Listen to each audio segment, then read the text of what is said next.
Hare Krishna. In this episode of the lesser known stories of Mahabharata, we are describing how the mighty Garuda freed his mother Vinata, who was going through some curse of Kadru.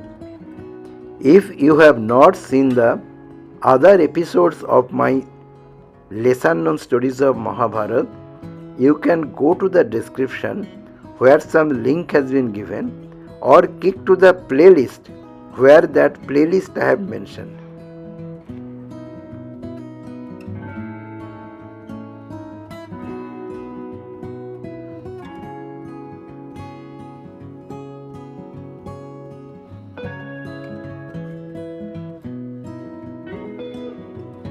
Garuda was one of the most powerful eagle in all time. But before we go into the details of Garuda, we want to know the birth history of Garuda and also under what situation her mother was put on slavery. So let's start today's story. We need to know the history of Garuda, and for history of Garuda, we need to know about his father. His father, Maharshi Kashyapa, was one of the Prajapati, son of Lord Brahma, and he was entrusted with the work of procreation of the living entity. Maharshi Kashyapa had actually created the whole dynasty where it is called Kashyap Gotra. Many sages, many kings, many people, they are called Kashyap Gotra. They came from Kashyap actually. And Kashyap Gotra and Garuda story is available not only in Mahabharata but also in Ramayana, also in great detail. Now, Maharshi Kashyap had got two loving wives. One is Vinata, another is Kadru. But unfortunately, Vinata and Kadru did not see eye to each other, and they were always at daggers drawn at each other. And Kadru became always very powerful and dominant. She used to call the shots. Now, Maharshi Kashyap, despite of many attempts, could not solve the problem or animosity between two of his wives. So now the time came when, as directed by Lord Brahma, Maharshi Kashyap told the wish that he now want the wives to bear the children and help him in the process of procreation. So he wanted to give a benediction. So he asked Kadru first, because Kadru he knew was always dominant, that she had a choice of choosing thousand children to be born at one go, and all of them will be very powerful. Kadru was delighted and she immediately said yes without realizing what creature those will be. Then he turned to Vinata and asked her that I now want to give you a benediction. You have a choice of having thousand children at one go, or you can have only two, and both of them will be more powerful than Kadru's children. Vinata immediately agreed the second option, and she said that she will like to have two very mighty children. Kadru was again not very happy in the situation, and she started hating Vinata more for this kind of choices she has got. Now, over a period of time, Kadru's children became the snakes. She actually had the eggs. From the eggs, thousand eggs she had, and all those small eggs they got fructified into snakes. And from those snakes, the Naga dynasty started. Whereas she was also overjoyed with the fact that Vinata had only two very big eggs, and those eggs had no chance of cracking. However, Vinata was not able to wait any further. So what she did, she actually broke open one of the egg. And as she broke open the egg, from the egg, a very powerful boy took birth. And that boy, from the waist to the lower part of the body, was still not ready. And the boy was very angry with Vinata because she gave him birth prematurely. The boy's name was Aruna, and Aruna cursed Vinata that for her this kind of action, Vinata will continue to be the slave of Kadru for a large period of time. When Vinata was devastated, then the boy told, okay, mother, do not worry too much, because do not make such a hasty decision. Wait for the second egg to come out. When the second egg will break, There will be a very powerful son you will have, and that son will be Garuda. That son will free you from this curse. Now we need to know in those days the waiting for another 500 years was very difficult for Vinata and Kadru, particularly for Vinata, because Kadru's torture was increasing day by day by day. So one day, Kadru and Vinata had a quarrel. They wanted to go for a bet. In that bet, Kadru asked Vinata that you tell me what is the color of the tail of the horse of Indra whose name is Uchchaisrava. Now everybody knows Uchchaisrava is a white horse. So therefore, Vinata very confidently told that the color of the tail will be white. But Kadru told, no, I can go for a bet. The color is black. So when the bet, so she took the bet, and the condition was placed that if the color is black, then Vinata will be slave of Kadru, and if the color is white, then whatever Vinata will say, Kadru will do. But unfortunately, Kadru did not play the fair game. She sent all her serpent children to Uchchaisrava, and next day morning, when Uchchaisrava came, those serpents were wrapping up the tail, and from a distance it was looking like black. So there, the Kadru made Vinata her slave, and her torture started. And it continued for almost 500 years till such time his son Garuda takes birth. In today's episode, we will tell you how Garuda was able to free his mother from this curse. Let's see the next portion.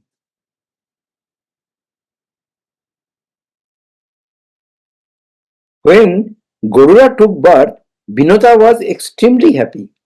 Looking the large size and figure of Garuda, she was so happy, and she knew that this person will be able to free her from the slavery for sure.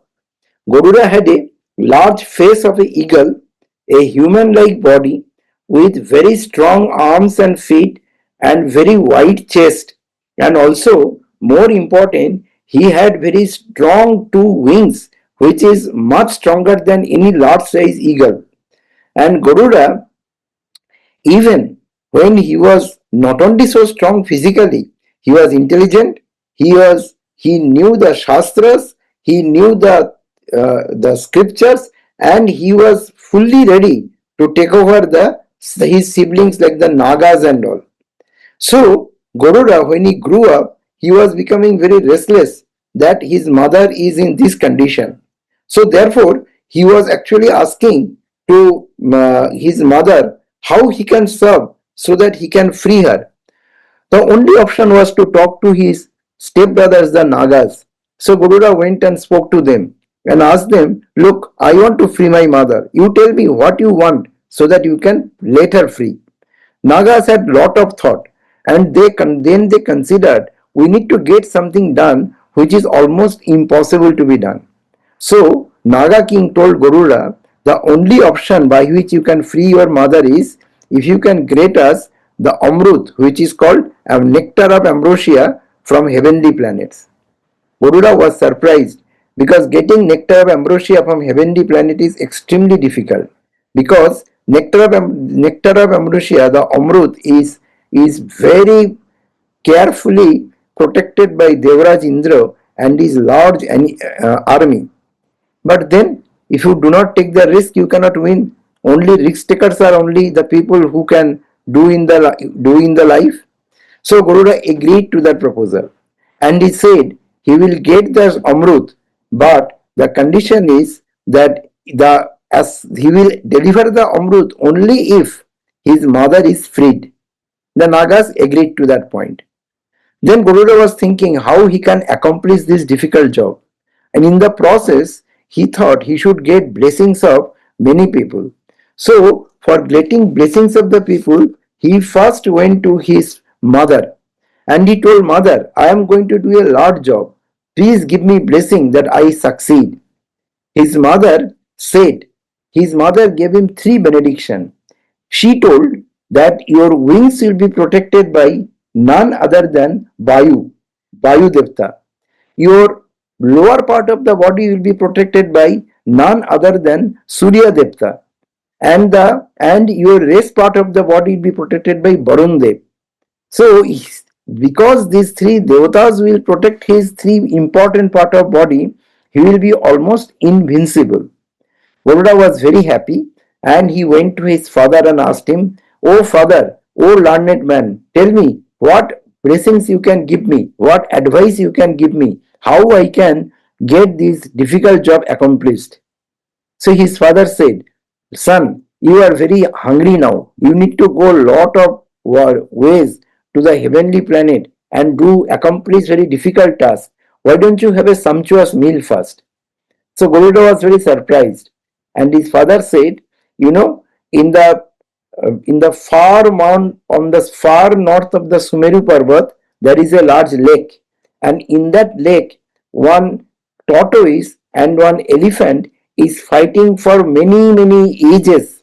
This tortoise and elephant, in Sanskrit they are called Gaj Kachap. Gaj means elephant, Kachap means tortoise. These Gaj Kachap, initially they were two brothers, demon brothers, Bibha and Shupakrata. Now these two brothers, they were fighting when they were alive in their past life for their father's wealth. But now their life has changed. They have taken life of the tortoise and elephant, but their fight has not finished. Why can't we eat them? Garuda was very happy. He flew all the way to that lake, and he simply picked the elephant and the tortoise in his claws, and he sat and he flew back and wanted to sat on a tree branch to eat them. But as the luck would have been, as soon as Garuda sat on the branch, that branch could not carry the weight of an elephant, a tortoise, and Garuda, and the branch broke. So when Garuda saw that everything is falling, in a split second he saw at the end of the branch a few very miniature kind of sages are doing their austerity. Garuda realized if the branch fell on the ground, these small miniature hermits also will die. So he immediately took the both the praise on his hand, and by his big eagle like beak he actually saved the branch. With these three conditions, he started flying and finding a place to sit, but it was nowhere. Finally, he went to Mandar Parvat, where his father was doing austerity. And when his father heard the flap of the wing of Garuda, he realized that his son has come. He opened his eyes, and opening his eyes, he was surprised to see that none other than Balkhilla rishis are hanging on one part of the tree, one part of the branch. Now there is a story of the Balkhilla rishi. Balkhilla rishis are very powerful, very knowledgeable rishis. There are 60,000 rishis are in number, and those rishis are all Vishnu Bhakt. They are all very high exalted devotee of Lord Vishnu, and they are very knowledgeable. So that the story goes like this: Balkhillo Rishi and Indra were commissioned by the Kashyap, because Kashyap previously was Kashyap is actually the Prajapati. So he had a job to do the procreation. So in that doing the job of procreation, he was supposed to do a sacrifice, fair sacrifice. For that, woods were needed. Now, for them, he commissioned Indra and Balkhillo Rishi to get some wood for his yagga. Now, Balkhillo Rishis being very small, they accumulated very small quantity of wood, and Indra did not like it. Indra, when he saw this, he mocked at them. But Indra forgot that these rishis are very not only knowledgeable, very in the austerity line also, in the spiritual line also very high. They are sacred rishis. So they immediately wanted to cut Indra. And Kashyap Muni came in between and he saved Indra. So Balkhillo Rishi, they said, we can forget Indra, but only on one condition. Once when your son will take birth, he will be humiliating Indra. Kashyap Muni agreed to that. So he folded his hand and he prayed mercy from Valkilya Rishi, and he told that my son is very young, he has just now taken birth, he does not know any of the history, please forgive him. The Valkilya Rishis were anyway happy with Garuda, they were very happy seeing his strength, and they realized that now the Kashyap Muni's son has come, so Indra will get his treatment. And they immediately forgave Garuda, and also by the time when Garuda placed them on the Mandar Parvat, they again get down from the branch and they started doing tapasya or austerity again.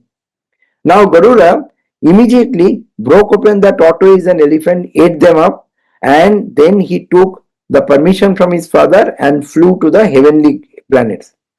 When he was going to the heavenly planet, so much so noise was happening through his wings. The entire three world were trembling.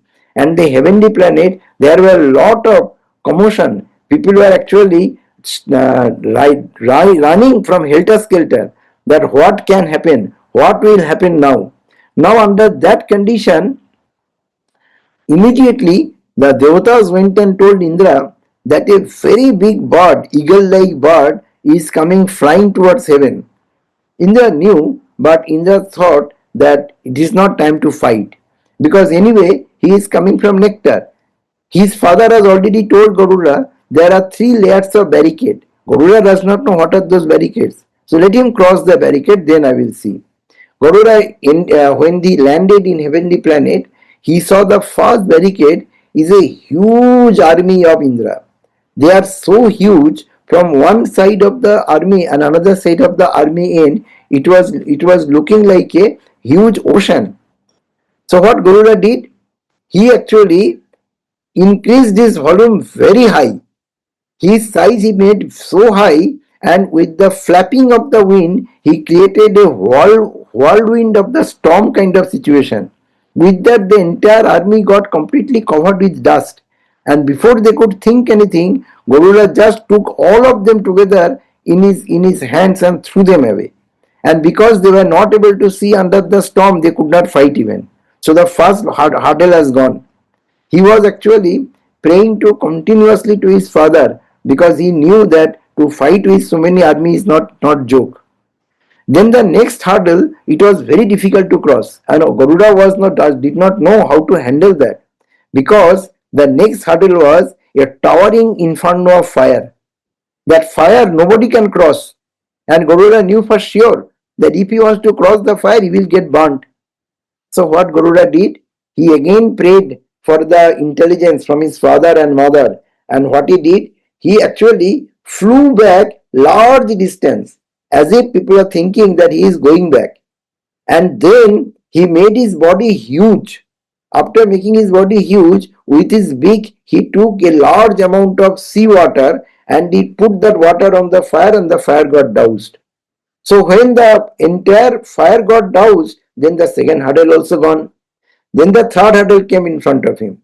The third hurdle was a very two big disc chakras, two big flying wheel, and they were very strong, steel kind of their teeth. Nobody can pass through that. If somebody wants to pass, they will get completely cut actually.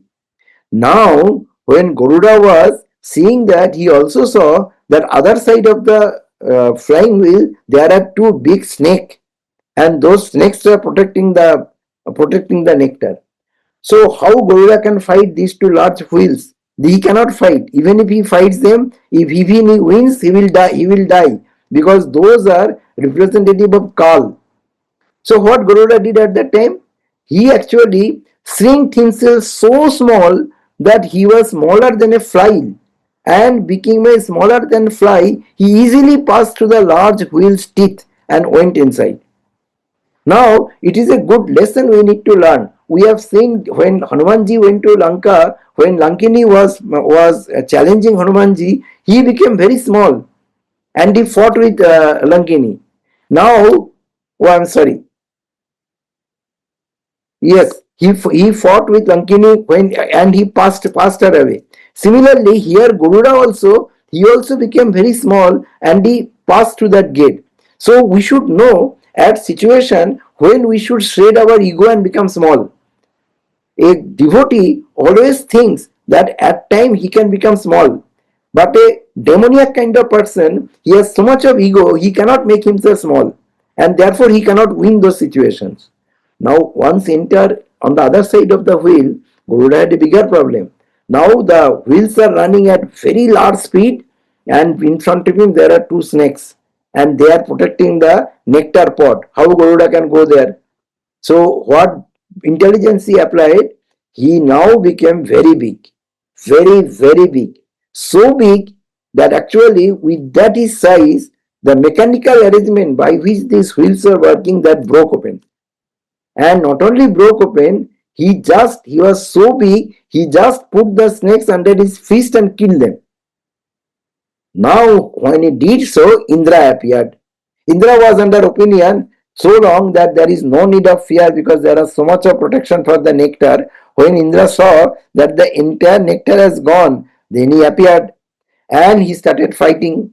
But when he threw his thunderbolt by the because mother's benediction was so strong, when the thunderbolt hit Garuda, only one